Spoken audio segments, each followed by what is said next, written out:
escritor Rui Castro é o convidado do Sempre um Papo desta semana. Autor das biografias consagradas de Nelson Rodrigues e Mané Garrincha, Rui Castro fala sobre seu mais novo livro, Carmen. A obra é a biografia mais extensa e detalhada de Carmen Miranda, considerada a brasileira mais famosa do século XX. Nela, Rui Castro narra a história de uma mulher extremamente ousada para a época. Mas o autor não se limita a reconstruir a vida da pequena notável. Ele resgata a história da música popular brasileira e leva o leitor a um passeio pelo Rio de Janeiro dos anos 20 e 30 e por Nova York e Hollywood dos anos 40 e 50. Você confere agora Sempre um Papo com Rui Castro. Boa noite.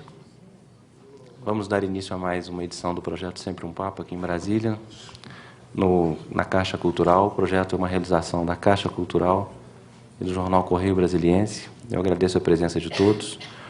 Hoje a gente tem a alegria de receber o escritor Rui Castro para lançar a biografia de Carmen Miranda, livro intitulado Carmen, editado pela Companhia das Letras. Gostaria de convidar Rui Castro para vir ao palco, por favor.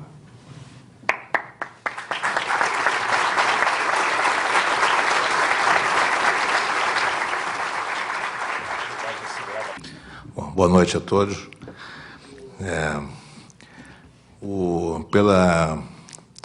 Pela minha maneira de trabalhar nesse tipo de livro, o Carmen foi, na verdade, uma grande corrida contra o tempo. E quando eu digo minha maneira de trabalhar, é que eu faço esse tipo de livro ouvindo o máximo possível de fontes, de informações. Tento entrevistar 150, 200 pessoas de cada vez, para cada livro, né? Várias vezes cada uma. Às vezes dando um intervalo assim, de 6 meses entre uma conversa e outra, fazendo as mesmas perguntas para ver se respondem igual. Geralmente respondem.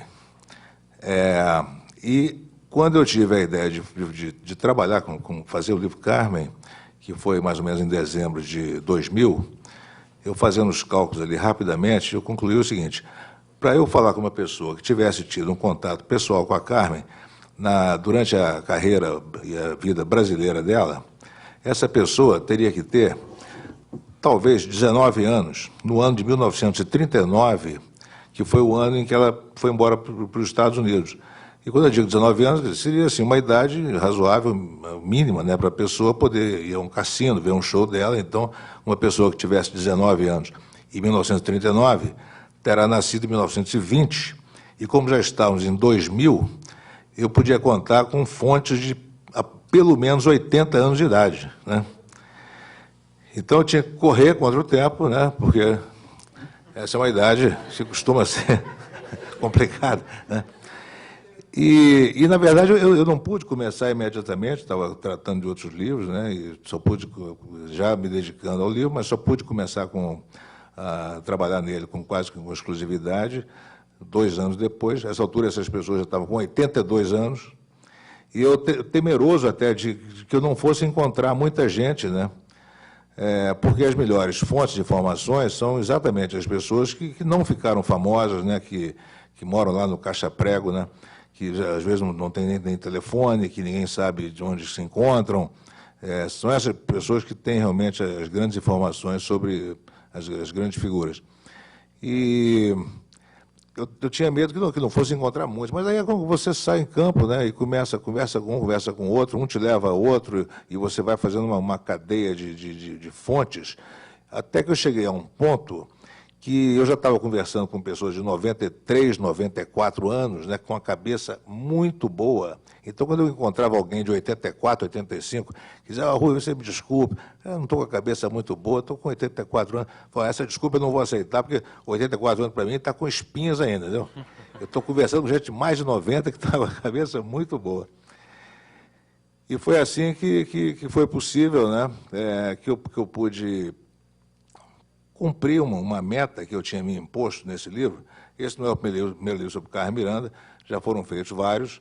Eu acho que todos têm suas virtudes, mas eu achei que eu podia fazer um outro livro, né, um livro até maior, porque eu queria me dedicar a explorar a carreira, a vida e a carreira brasileira da Carmen, que eu tinha certeza que eram que era uma coisa de grande importância para a cultura brasileira, para contrabalançar com o excesso de destaque que eu acho que foi dado à carreira americana dela, a tal ponto que inúmeras pessoas, quando pensam em Carmen Miranda, a única coisa que a gente consegue se lembrar é essa imagem da mulher fantasiada, né, com uma fantasia, com uma um turbante de frutas, ou de flores, ou de penas, ou coisa parecida, mas talvez não tenham se dado conta de que, antes disso, ela foi também, essa mulher aqui, né, uma extraordinária, não só artista brasileira, como uma grande mulher brasileira, né, uma pioneira em comportamento e tudo mais,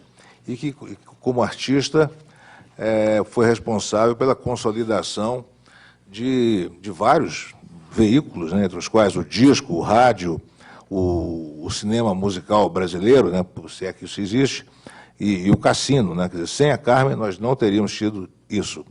E eu consegui esse levantamento, essas informações, por intermédio dessas pessoas que conviveram com a Carmen. Um deles extraordinário, né, que é o João Joca, um cantor final dos anos 20, começo dos anos 30, que está vivo ainda, foi numa palestra que eu dei lá no Rio agora semana passada, muito bem, muito rijo, nos seus 94 para 95 anos, que foi amigo da Carmen, quando a Carmen tinha 20 anos de idade, e já era apaixonado por ela, né? Impressionante. E foi até muito comovente, que eu estava lá dando essa palestra na Travessa, lá, agora semana passada no Rio, e aí ele estava presente, aí eu mencionei, agradeci a presença dele, ele se levantou, foi muito aplaudido, etc. Tal, e aí ele acabou dizendo o seguinte: Rui, na verdade, eu conheci a Carmen quando nós tínhamos 20 anos, ela tinha 20, eu tinha 19, coisa parecida, eu era apaixonado por ela, nunca lhe faltei ao respeito, apesar dela ter me dado um beijo na boca, né, que quase eu desmaiei, mas eu sabia que era uma brincadeira que ela estava fazendo comigo, e eu só lamento acrescentar que eu fui, infelizmente, a última pessoa que a viu, né, porque depois, muitos anos depois, ele encerrou a carreira de artística, se elegeu vereador pelo então Distrito Federal, que era o Rio, e foi presidente da Câmara dos Vereadores. O corpo da Carmen foi velado na Câmara dos Vereadores, e ele foi a última pessoa que autorizou, né, que o caixão fosse fechado. Então, foi a última pessoa que viu o corpo da Carmen, né? Então, foi uma coisa assim, a plateia queria chorar, né? Foi uma coisa impressionante. Então, quer dizer, o trabalho num livro como esse tem esse tipo de satisfação também, né, de você poder privar, nem que seja um pouco, com pessoas que foram testemunhas oculares da história, né, que participaram efetivamente da história e tudo mais. O fato é que nessa corrida contra o tempo, para localizar os sobreviventes, teve coisas assim, né? Eu fui, por exemplo, eu fui capturar uma fonte numa clínica geriátrica no Rio, né? E, por sorte, o paciente ainda estava em condições de me dar muitas informações. Coitado, talvez ele não soubesse que ele tinha comido no café da manhã, mas ele sabia muito bem, ele se lembrava ainda muito bem de coisas que aconteceram com ele há 60 anos atrás, no tempo que ele trabalhava no consulado brasileiro em Los Angeles e privava muito com a Carmen, né? Quando eu ficava sabendo assim, se alguém me dissesse, não, Rui, o que você está fazendo? Estou trabalhando com Carmen Miranda, fazendo isso sobre Carmen Miranda. Minha avó morava na Urca, em 1932. Não vai dar, então não adianta, porque a Carmen não estava lá em 32 ainda. Mas quem sabe a sua avó, cadê sua avó? Está viva? Já morreu. Mas não deixou uma gaveta cheia de recortes, de papéis, documentos? Até que deixou, então você pode capturar para mim. Aí, de repente, eu encontrava até coisas interessantes, quer dizer, ou seja, passou dos 80 anos, passou por mim, tinha mais de 80 anos, viva ou morta, eu fui atrás, entendeu? Só não fui a centro espírita, mas... Departamento geriátrico total, Henrique. Pois é. E é por isso que foi possível reconstituir a vida e a carreira brasileira da Carmen, sem prejuízo, evidentemente, da carreira americana. Isso, aliás, é uma coisa que chega a ser humilhante para nós brasileiros, né? Por que a carreira americana da Carmen foi tão explorada por nós mesmos? Porque os americanos não jogam nada fora, né? É impressionante. A Carmen foi levada para os Estados Unidos por um empresário chamado Lee Schubert, um empresário de teatro chamado Schubert, para se apresentar numa revista musical na Broadway chamada Streets of Paris, e ela foi contratada desse Schubert pelos 3 ou 4 anos seguintes. Eu não estava muito afim de ir a Nova York por causa disso, mas eu contratei uma amiga nossa, a Luísa Dantas, que mora em Nova York e trabalha com cinema, para ir ao arquivo Schubert e xerocar para mim o que houvesse relativo a Carmen no arquivo Schubert. Ela foi paga para isso, porque esse tipo de coisa realmente dá despesa. E eu falei para a Luísa, olha, eu quero que você vá ao arquivo Schubert e veja tudo, qualquer papel que tenha o nome Carmen Miranda, pode ser rol de roupa, pode ser lista de feira, o que for. Se tiver o nome Carmen Miranda, tem que xerocar. E ela realmente xerocou. É uma pilha de papel do chão até aqui, mais ou menos, né? De documentos, né? Contratos, troca de cartas, né? Então, uma série de mitos, né? Quer dizer, aqueles papéis desmentiam uma série de mitos, né, sobre a ida da Carmen nos Estados Unidos, essa besteira de política de boa vizinhança, não sei o quê, né? Quem realmente levou a Carmen para lá, sabe, enfim. E uma papelada enorme que, se fosse nossa aqui, já teria ido para o lixo há muito tempo. Os americanos, né, conservaram isso muito bem.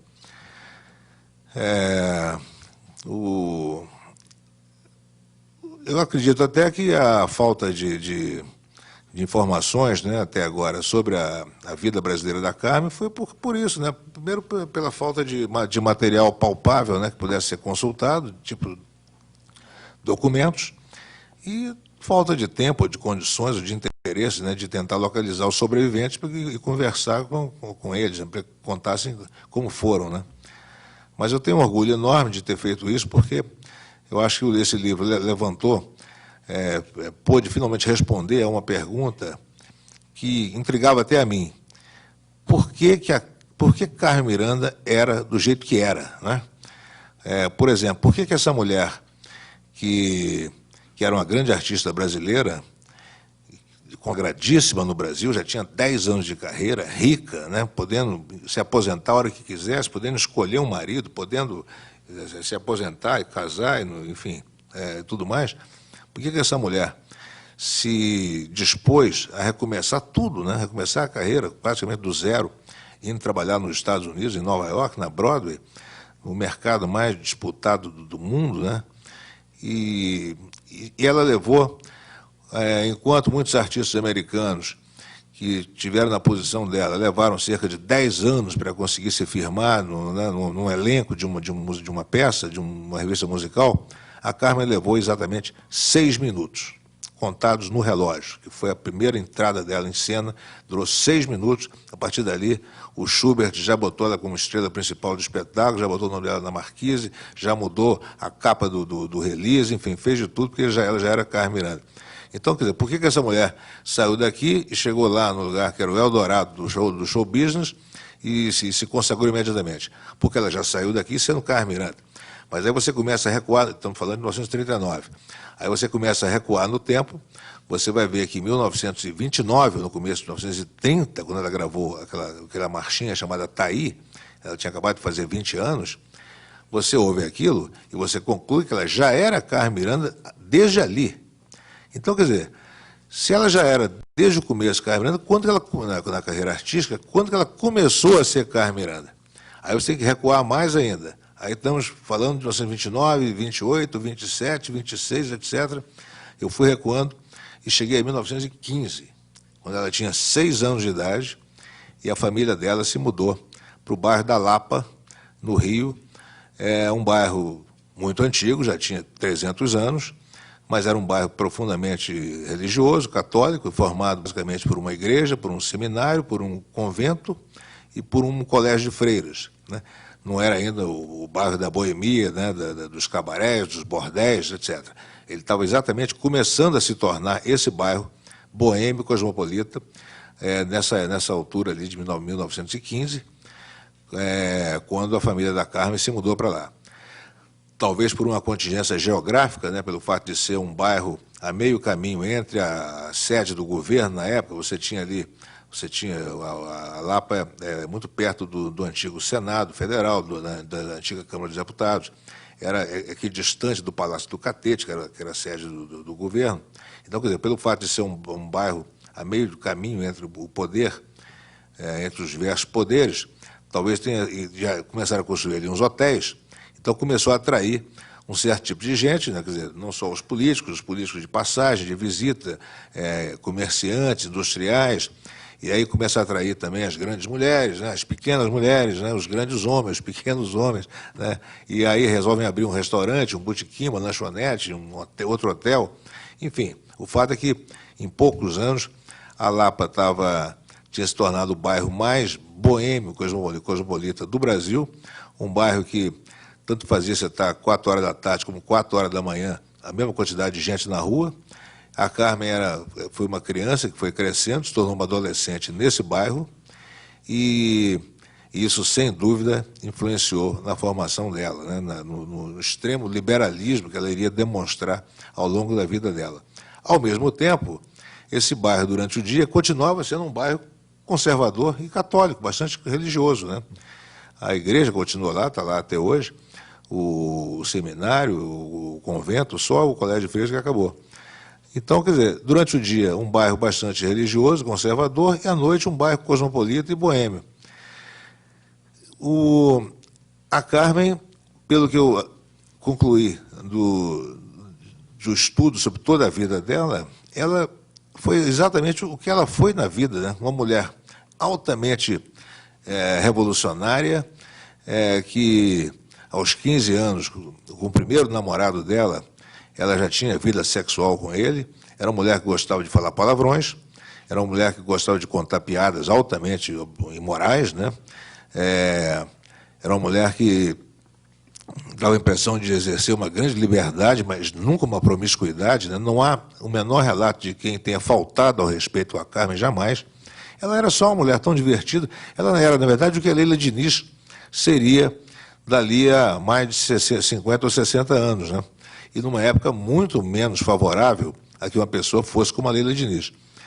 Então, quer dizer, a Carmen tinha esse aspecto de revolucionário em comportamento, mas sempre foi, até o fim da vida, uma mulher profundamente religiosa, uma católica convicta, seguidora estrita dos mandamentos da Igreja Católica, entre os quais o que proibia o divórcio, né, a tal ponto de que ela teve diversos namorados, de quem ela gostou muito, mas ou esses namorados eram casados, ou eram noivos, ou coisa parecida, e ela jamais permitiria que eles desfizessem as suas ligações para se casar com ela, desfizessem um casamento para se casar com ela, e ela própria, depois, quando se casou, e logo depois descobriu que tinha feito um péssimo negócio aquele casamento, insistiu em levar o casamento até o fim, por uma impossibilidade de se divorciar, o que era proibido pela sua fé religiosa. Aliás, pode até, de certa maneira, morrer disso. Então, eu fiquei orgulhoso de ter concluído essa coisa, né? Quer dizer, a Carmen levou a Lapa para dentro, junto com ela, né? E foi isso que fez com que ela se tornasse Carmen Miranda, a menina de 20 anos de idade, que aos 30 recomeçou tudo em Nova York e levou exatamente 6 minutos para vencer.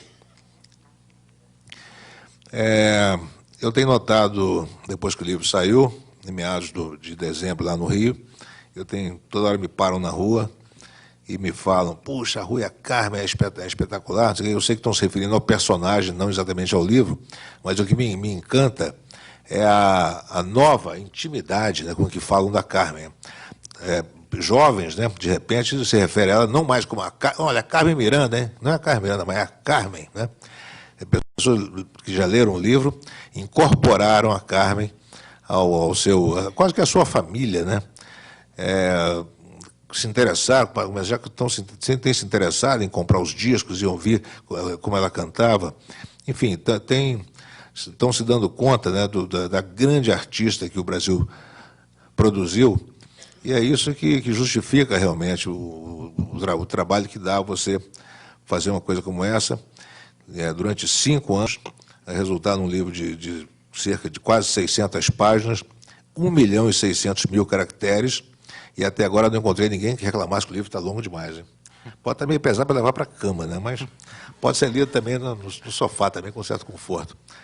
Afonso, você não quer fazer uma pergunta fundamental? Se você respirar, nessa hora a gente bate palma.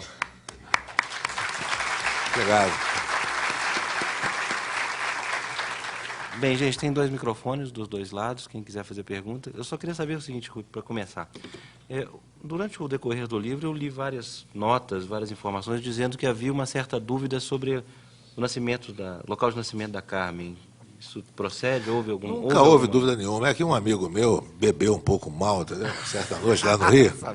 E aí brincou de falar para um colunista, lá, sabe, o Rui descobriu que a Carmen não nasceu em Portugal, nasceu no Brasil.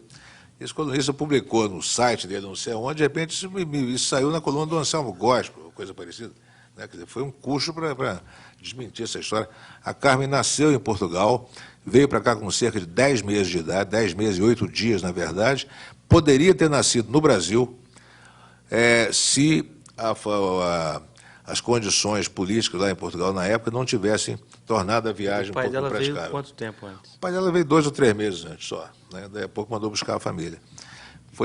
Foi emocionante um dia receber o telefonema de uma senhora lá do Rio, também uma senhora de seus 80 e muitos anos, para me dizer o seguinte: Rui, você não me conhece, o nome é fulana de tal, eu sei que você está fazendo, eu li que você está escrevendo a biografia da Carmen Miranda, e eu queria te dizer o seguinte: o meu avô foi quem deu o primeiro emprego ao pai da Carmen, quando ele chegou ao Brasil.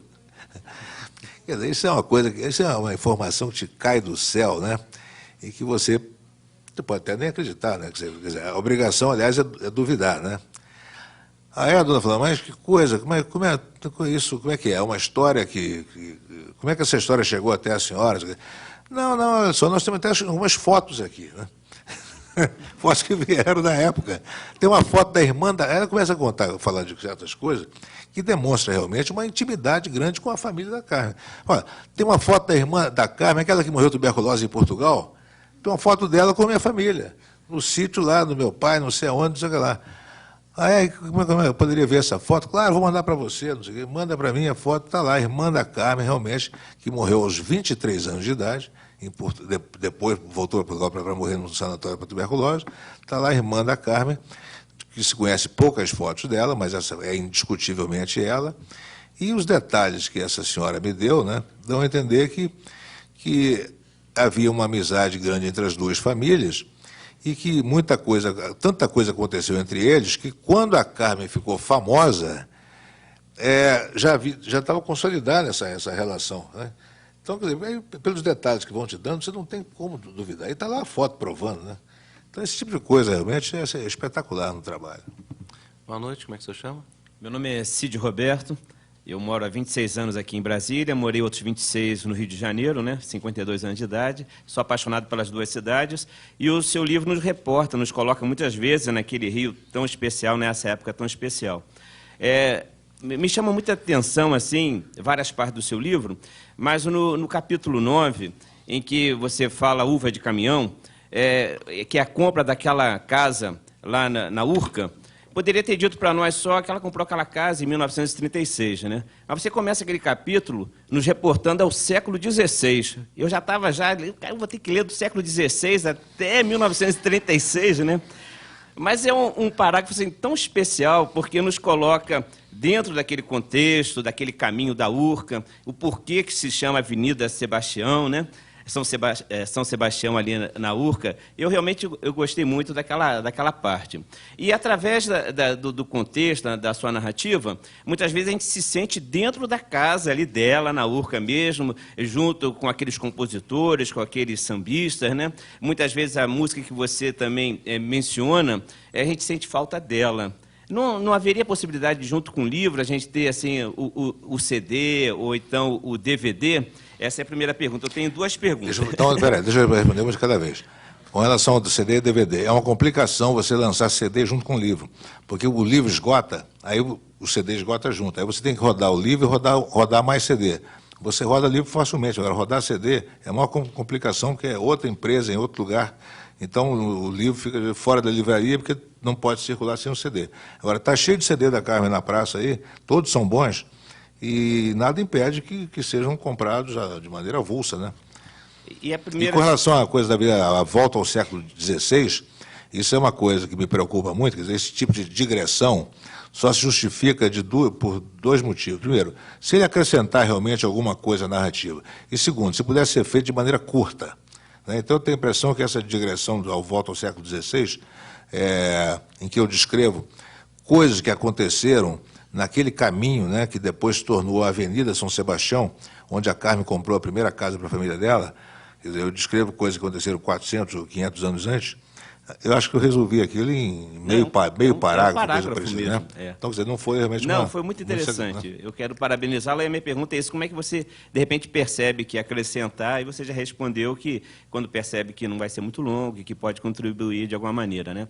A outra pergunta foi, lendo a sua entrevista hoje no jornal aqui em Brasília, você já me respondeu em parte. Você disse que teve a oportunidade de conviver, de entrevistar 4 pessoas com idade de cerca de 90 anos. Eu consegui deduzir que uma delas seria a Cecília, a outra a Aurora, que faleceu recentemente, esse mês agora, não foi? Esses dias aí? Mas já errou. A Aurora não deu mais.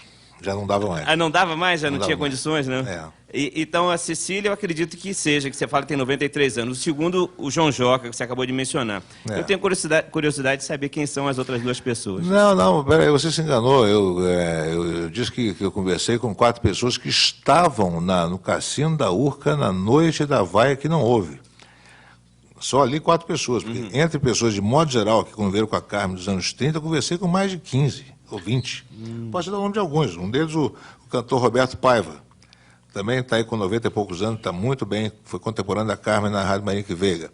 Outro foi morreu agora há pouco tempo, o falecido, o ex-comediante Ronaldo Lupo, que trabalhava em chanchada, era sócio de uma alfaiataria no Rio, se vestia muito bem, né, aquela coisa, ele era muito vaidoso, aquela coisa toda. A Carmen o encontrou na Rádio Marique Veiga, nem sabia quem era ele direito, porque ele não era famoso. Disse: poxa, você se veste bem aberto, onde é que você faz seus ternos? Ela disse: eu que faço, quer dizer, eu não, meu sócio, eu sou sócio de um alfaiate na Avenida Rio Branco. Eu quero que o seu alfaiate me faça uns ternos, para mim. E ela foi fazer terninhos masculinos, né, com esse sócio do Ronaldo Lupo, e que depois se tornou um alfaiate famoso no Rio. E a Carmen foi a lançadora, entre outras coisas, dessa moda de ternos masculinos, né? Alguns anos depois, 2 anos depois, seria também a lançadora da moda do sapato de plataforma, cujo protótipo, né, cujo primeiro sapato do gênero foi feito por um sapateiro do Catete, chamado Caldas, né, que ela descreveu o sapato que ela queria, e o Caldas era um português meio conservador. Disse: dona Carmen, isso vai parecer o sapato de aleijado. Disse: é isso mesmo, pode fazer, estou mandando. Fez o sapato, nem preciso dizer o que aconteceu com a plataforma, né? Se a Carmen tivesse patenteado esse tipo de sapato, os sobrinhos tataranetos dela não teriam que trabalhar pelos próximos 300 anos. Mas ela não patenteou nada. Foi importante dizer, não só para a plateia, mas também para os telespectadores, conta essa história da vaia que não houve.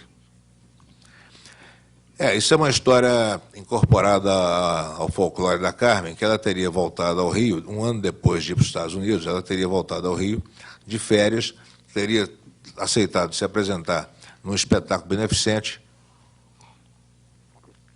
no Cassino da Urca, que tinha sido até então o grande palco dela. Esse espetáculo beneficente seria uma iniciativa da primeira-dama de então, dona Darcy Vargas, mulher do Getúlio Vargas, e a Carmen teria cantado, primeiro teria cumprimentado a plateia em inglês, né, em vez de chegar e falar "Oi, macacada", como era o jeito dela, falou "Hello, people", e aí cantou South American Way, que é uma espécie de rumba, com alguns versos em inglês, e aí teria levado uma vaia, e aí diriam que ela tinha voltado americanizada, né? Ela realmente saiu chorando do camarim para o camarim e não encerrou o espetáculo, cantou 3 ou 4 músicas e encerrou o espetáculo. Não houve essa vaia, segundo todas as pessoas que eu conversei, que estavam lá, além de outros documentos que eu levantei. ela foi recebida realmente com muita frieza e hostilidade pela plateia. E isso não faz muita diferença. Vaia ou hostilidade dá na mesma, de certa maneira. O importante é o seguinte, por que ela foi recebida com essa hostilidade? A versão oficial até hoje é que a elite brasileira, por ser muito snob ou coisa parecida, não aceitava uma cantora de samba representando o Brasil, né? Uma mulher que não era a legítima representante do Brasil, porque era meio palhaça, meio isso e aquilo, e aí, além de tudo, volta falando inglês, cantando música americana, não sei o quê, daí a vaia, a hostilidade. Quer dizer, as lendas são criadas, né? Uma lenda se contradiz com a outra, e você começa só a pensar no assunto e você já não entende por que a coisa é assim. Bom, se a elite brasileira era tão snob que não gostava de samba, por que ia vaiar a Carmen se ela voltou cantando em inglês uma rumba? Né? Deviam até gostar, né? Ao mesmo tempo, o contrário. Se achavam que ela estava americanizada, aí realmente fizeram, né? Tudo bem, que tinha mais o que vaiar mesmo, então, porque deviam gostar muito de samba, né? Achavam, então, que o samba que era grande coisa. Então, qual é a versão correta? Na verdade, nenhuma das duas. O que aconteceu foi o seguinte: quando a Carmen embarcou para os Estados Unidos um ano antes, o Bando da Lua, que foi com ela, foi realmente o embarque, né, a ida do Bando da Lua, teve a contribuição do governo da ditadura Vargas, que forneceu as passagens para o Bando da Lua, porque o empresário americano não queria pagar as passagens do Bando da Lua, o Lorival Fontes, chefe do DIP, e a Voz do Brasil, pagaram passagens do Bando da Lua, e com isso o Bando da Lua embarcou com a Carmen. Com isso, a ditadura Getúlio começou a se sentir meio responsável pela ida da Carmen para os Estados Unidos, e achando ótimo, né, porque ela chegou lá, ela venceu, né, quer dizer, de repente ela seria uma ótima garota propaganda para o regime brasileiro da época, que era praticamente um regime fascista, né, quase se jogando no colo dos alemães. Aí a Carmen me volta ao Brasil um ano depois, exatamente naquele mês de maio, junho de 40, em que o Getúlio estava fazendo discursos em que ele praticamente estava jogando o Brasil no colo dos alemães, né, para que os alemães construíssem a siderúrgica. O governo Getúlio, naquela época, era infestado de simpatizantes abertos do nazifascismo, né, como o general Góes Monteiro, o general Dutra, o Lorival Fontes, o Filinto Miller, né? Alguns ali eram torcedores totais da Alemanha, e realmente uma parte da chamada elite empresarial brasileira estava fazendo altos negócios com a Alemanha. A Alemanha ia ganhar a guerra, pelo contexto internacional da época, daqueles meses, a Alemanha realmente parecia que ia ganhar a guerra. Então, de repente, se você torcesse pelos ingleses ou pelos americanos, você estava mal. Então a Carmen me chega, em vez de falar oi macacada, fala hello people, canta uma música meio americanizada. Foi recebida com frieza e hostilidade pelos membros do governo, que estavam ali nas primeiras filas debaixo do palco, e essa hostilidade e frieza impediram que até outras pessoas com quem eu também conversei, que estavam adorando a Carmen ali, queriam aplaudi-la, não tinham coragem de fazer isso, porque sentiam aquela frieza em volta, aquele bando de homem engravatado, com o braço cruzado, de cara fechada para artista no palco, né? Então foi uma coisa que eu me orgulhei também de ter tentado esclarecer que essa história da vaia que não houve. Como é que o senhor chama? Boa noite. Boa noite. Boa noite. Luiz, residente em Brasília. Eu gostaria de saber o que aconteceu com o Sebastian, que ele que herdou todo o dinheiro da Pequena Notável. Essa pergunta também tem sido muito feita, eu devia realmente ter dado um destino a ele lá no final do livro. David Sebastian foi um homem americano, se casou com a Carmen em 1947, ambos com 38 para 39 anos. A Carmen, depois de ter namorado muito homem bonito, ela só gostava de homem alto, né, homem forte, homem atlético, não necessariamente intelectual, mas... baixinha, bastava ela, né? Então ela gostava de homens muito bem apessoados, atletas, né? Mas todos, infelizmente, já comprometidos, né? Ou casados, ou com namorada firme, ela não permitia esse tipo de separação para ficarem com ela.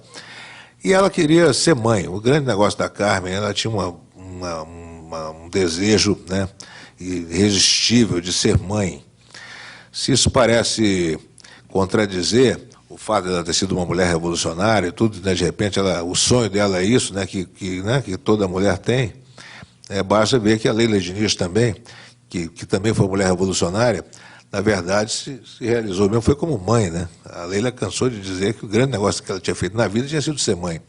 A Leila conseguiu isso numa época mais favorável. Ela foi mãe, solteira, estava pouco ligando também. A Carmen não podia fazer isso. Ela, para ser mãe, ela teria que casar primeiro.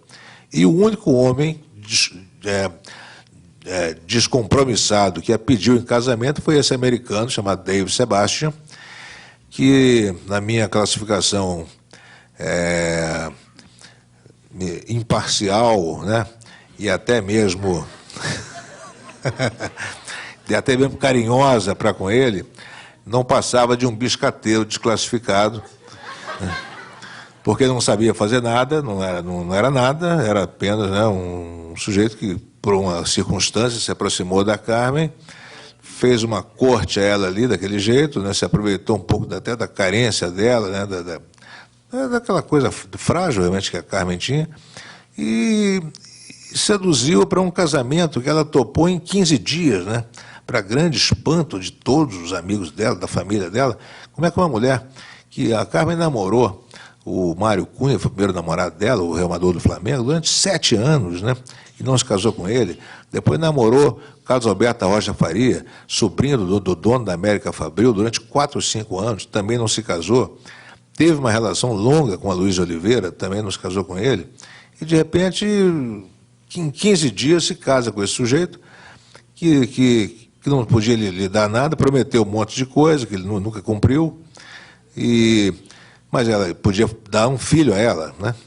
E realmente ela ficou grávida, depois de algum tempo, com certa dificuldade ficou grávida, já tinha 38 para 39 anos, perdeu esse filho com menos de 2 meses, o casamento para ela ali perdeu completamente o sentido, porque ela foi informada que não poderia ter mais filhos, para ela perdeu o sentido, e o fim da vida dela, ela arrastou aquele marido, levou aquele marido nas costas, né, com enorme, com muitos sabores, né, com muitos sacrifícios e tudo mais.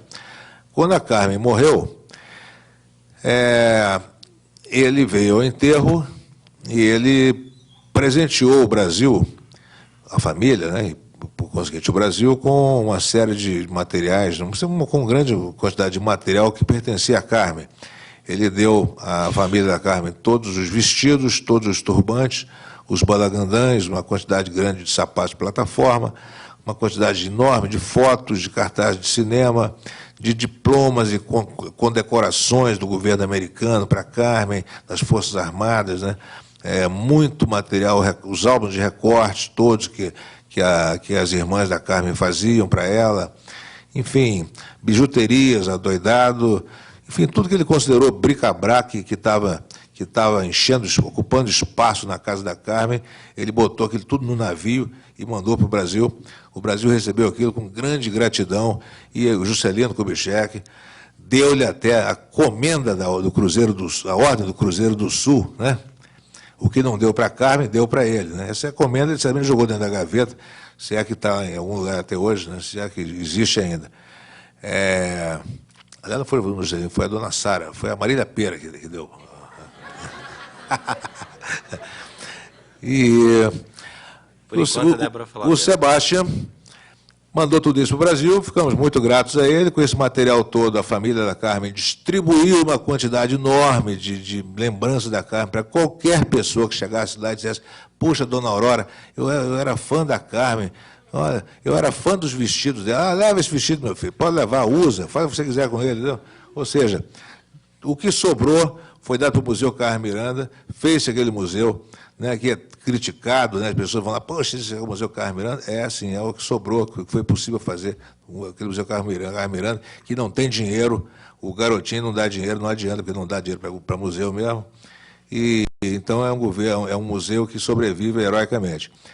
O Sebastian teve o cuidado de conservar para ele a casa de Beverly Hills, a casa de verão em Palm Springs, os postos de petróleo que ela tinha em sociedade com Clark Gable, com John Wayne, as ações no banco, uma quantidade enorme de dinheiro depositado no banco, as barras de platina e de ouro, enfim, ele mandou o resto para nós, né? E a dona Sara ainda lhe deu a ordem na comenda, na ordem do Cruzeiro do Sul. Não é formidável? Ele morreu há cerca, respondendo a pergunta, ele morreu há cerca de 10 ou 12 anos, não teve filhos, não sei o quê, e parece que muito bem, morreu satisfeito, feliz. Boa noite. Boa noite, Rui. Rui, ler o livro da Carmen, o final do livro, principalmente, é um tanto quanto agonizante, tá? Todo o sofrimento dela, esse sofrimento com droga, tudo isso. Essa agonia que eu passo lendo esse final do livro é a mesma agonia que eu passei num livro anterior seu, que é o livro do Garrincha. A escolha desses dois personagens, tá? A escolha da Carmen Miranda, teve alguma coisa a ver com todos os problemas que você teve quando lançou o livro do Garrincha? Não, absolutamente. Primeiro que eu não podia adivinhar que eu ia ter os problemas com o livro do Garrincha. O livro do Garrincha realmente foi escolhido em função do problema de alcoolismo, que era um problema que eu queria tratar num livro. A minha primeira ideia realmente foi fazer um livro sobre alcoolismo. E 5 segundos depois, a figura do Garrincha apareceu como sendo o fio condutor que eu necessariamente precisaria, né? Já a Carmen não, quer dizer, foi uma escolha motivada pela admiração que eu tenho pela obra da Carmen e a curiosidade que eu tinha pela vida dela. Agora, eu admito que quando eu me interesso pela vida de uma pessoa, a pessoa não pode ter tido uma vida só fabulosa, tem que ter tido altos e baixos, tem que ter tido drama, tem que ter tido até tragédia, né? Eu lamento muito, mas é uma coisa que para mim, torna esse personagem mais rico, né? Agora, eu tentei, de alguma maneira, para quem já leu o livro, fazer com que o livro não terminasse de maneira tão triste, né? Então, por exemplo, eu descrevo a morte da Carmen na casa dela de uma maneira que me pareceu bonita. Quer dizer, ela morre do mesmo jeito, mas, né, de uma maneira que me pareceu interessante. Não conseguiu mantê-la viva, não, né? Não deu. E a mesma coisa com relação ao enterro dela uma semana depois, né, em que eu faço uma alegoria lá com carnaval, coisa parecida. Quer dizer, isso não é uma liberdade poética, não. Ou seja, biógrafo não tem que tomar liberdade com o personagem, fazer nada. Mas eu não queria que se você termina com uma morte, com um enterro, você está condenando o leitor a uma profunda depressão. Então eu queria encontrar uma aproximação ali que amenizasse um pouco isso. Mesmo assim, tem recebido muitos telefonemas de pessoas que deixam um recado da minha secretária, falando que acabaram de ler o livro e, no telefone, eu sinto que estão chorando. Boa noite. Qual a sua pergunta, por favor? Como é que o senhor chama? Bom, Flávio Goulart. Bom, Rui, acabei de descobrir que você não é mineiro, porque eu tinha conta de mineiro, não? Falou que seu pai viveu. Ele é mineiro de Caratinga. Meu pai morou na Lapa durante esse tempo todo e teve com a minha mãe uma pensão diurna, como se chamava, que era aquela pensão que você serve refeições no almoço. Isso foi até o segundo semestre de 47, por aí, quando ele recebeu uma proposta para ele trabalhar em Minas Gerais, mais exatamente em Caratinga. E foi. Eu nasci em fevereiro de 48. Então, de certa maneira, eu fui gerado na Lapa. Somos do mesmo ano. Mas, Rui, minha pergunta não era essa, né, evidentemente. Primeiro é o seguinte, eu queria saber qual foi o papel de uma pessoa que me surpreendeu, eu estou acabando de ler o livro, como tendo convivido com a Carmen muito de perto, e, aliás, teve uma importância muito grande no início da carreira dela, que foi o Caymmi, né? Queria saber se você conversou com o Caymmi, se ele ainda está em condições de expressar informações dessa data, né? E a outra é a seguinte, como eu li um outro livro seu, que é o do Anjo Pornográfico, né?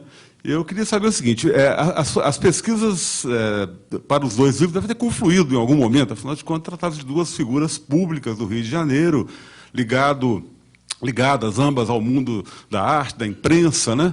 Então eu quero saber o seguinte, não há histórias comuns aí, convergentes entre Nelson Rodrigues, artigos do Nelson, alguma coisa e Carmen?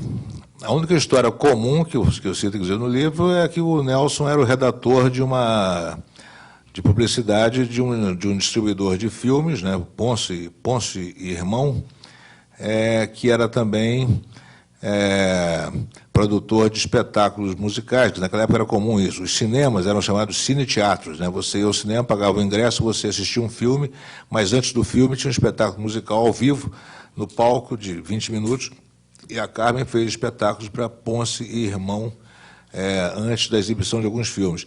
É possível, então, como isso coincidiu com a época que o Nelson era redator dessa empresa, ele pode ter feito textos, né, falando da Carmen. Eu sei que ele era grande fã da Carmen, porque na morte dela, ele fez um texto muito bonito sobre ela. O Caymmi não estava em boas condições também, muito... Não, a saúde meio abalada. Agora, eu sou muito amigo da neta dele, a Estelinha, minha ex-aluna de biografia, num curso de biografias que eu dei lá no Rio. Então, eu perguntei se ela poderia aplicar um questionário a ele, por mim, e ela topou. Eu fiz uma série de perguntas para ela fazer a ele respondeu todas, porque com ela ele falaria, porque eu acho que ele estava com dificuldade de falar. Ele não ia querer receber ninguém, mas a ela, que é neta, evidentemente, com ela ele conversaria. E como isso foi bem no começo, foi já há mais de 3 anos que eu fiz isso, a primeira pergunta que eu fiz, e que ela perguntou para ele, ele respondeu com muita segurança, hoje eu já, depois de algum tempo, eu já não faria mais, porque eu já saberia a resposta, né? Eu fiz aquela pergunta clássica e idiota, dizendo, vovô, o senhor transou com a Carmen, entendeu? E o Caymmi, na lata, disse não, né? Como o Caymmi é famoso por não esconder essas coisas, né? Quer dizer, ele se orgulha de ter transado com essa ou com aquela, né? E se ele comenta isso, né? Isso não é segredo absolutamente, da própria biografia dele, a Estelinha conta os diversos casos dele, mas ele foi muito peremptório dizer que não. E eu tenho certeza que não, porque ele era recém-chegado da Bahia, ele era desconhecido, enfim, ele deveu muito à Carmen, né? Ele que precisou dela, né? E a Carmen, pelo que eu apurei, não teve caso com nenhum artista brasileiro na época dela, exceto o Aloysio Oliveira, mesmo assim, quando já estava embarcando para Nova York. Não há possibilidade de um outro cantor ou apresentador de rádio ou de coisa parecida ter tido um caso com a Carmen. Você, quando faz você começa a levantar questões e vai formulando perguntas, juntando documentos, fazendo entrevistas, você vai ampliando aquilo. Primeiro, onde você termina? Porque a coisa vai crescendo. Como você armazena essas informações todas para poder utilizá-las no momento que lhe convier e da forma que lhe aprover melhor? E a outra questão que eu vi no jornal de hoje, você disse que levou 5 anos para fazer Carmen Miranda, dos quais 3 de uma forma exclusiva. Quase exclusiva. Quase exclusiva. Era justamente a pergunta por aí. Como é que faz para alimentar o pão de cada dia com essa exclusividade? E nós sabemos que o escritor brasileiro não tem faturamento, praticamente, né? Bom, com relação ao armazenamento das informações, é o seguinte, um livro como Carmen, que tem 30 capítulos, e tem um epílogo e tem um prólogo, né? Um prólogo e um epílogo, ou seja, 32 capítulos, digamos assim, eu trabalhei com cerca de 70 ou 80 arquivos de computador. Então é o seguinte, eu vou para a rua, converso, ou dou um telefonema, apuro, pergunto, tomo nota, etc. Tal, e assim que desligo, volto para casa, jogo imediatamente essa informação dentro do contexto que eu acho que ela seja pertinente, né? Como eu dou muita importância à cronologia, a maioria desses arquivos são arquivos assim, Carmen, 1929, Carmen, 1934. Alguns arquivos são assim, o arquivo de 1939, por exemplo, eram 5 ou 6 arquivos. O de 40 também. Você pode ver que, não por acaso, são os capítulos mais longos. Então, assim, Carmen, 1940, 1, 42, 43, 44, e por aí vai, né?